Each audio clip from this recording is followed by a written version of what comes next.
I need you to think of the best thing that you've ever done or accomplished, whether it be a goal that you've done or something that you've done to bless somebody else, something that you've done in your life. Come on, think real quick. Think of one thing that you've done that you were even proud of yourself. Think of that. Now, if you got that in your mind, that is a snapshot of who you are. That is a snapshot of who you are to consistently be. And the enemy tries to block that reality to us by throwing a lot of things in our way where we get depressed at ourselves and we dislike or come down on ourselves.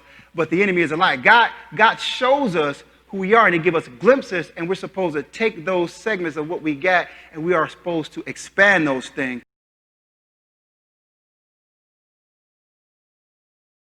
My definition of a stronghold is, and I kind of added this part, it's a self-administered, fortified thought.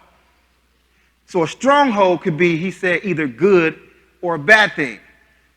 Because a stronghold is something that you protect an ideology that you have.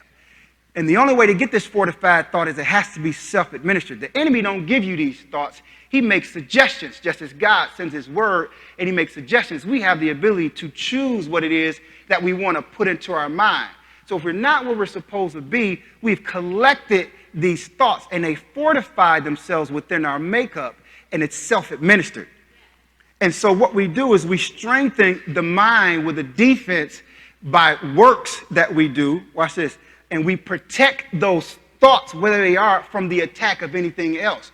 You could be protecting the thought of procrastination because you develop this reality in your mind, and then we protect. It's a defensive mechanism, and this is how we click. And we protect, and anybody who tries to violate it, even though our conscious mind, we protect against it. Does that make sense?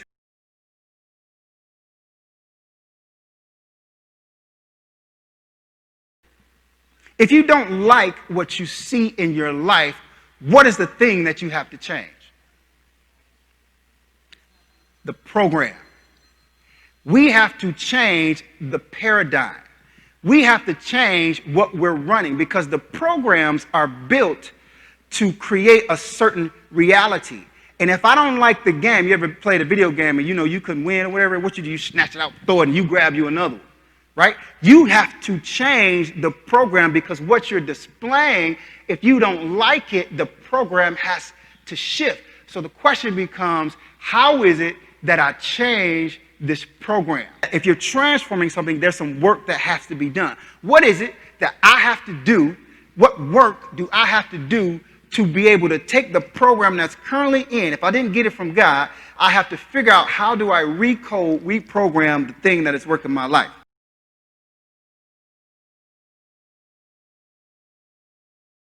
Let me just say this here.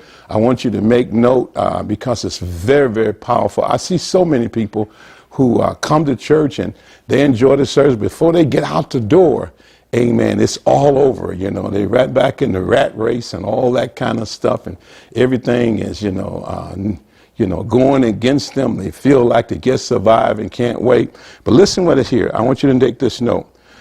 Your outlook on life is determined by the spirit of your mind. In other words, a lot of people are thinking it's the things, it's what we have, it's where we go. No, but your eyes or your mind taints everything in your life. And so the outlook of life is determined by, now watch this word, the spirit of your mind. Are you with me? And this is why I want to deal with this tonight. I've been pastoring a long time. I've seen a lot of people, and a lot of times there is no change. And I'm saying, God, what is this real? We were saved. I know we're born again. You died. You paid for our salvation. You redeemed us. But their lives are not what we would expect from being saved and born again. And this is when the God says that we have to, as a command, renew the spirit of our mind.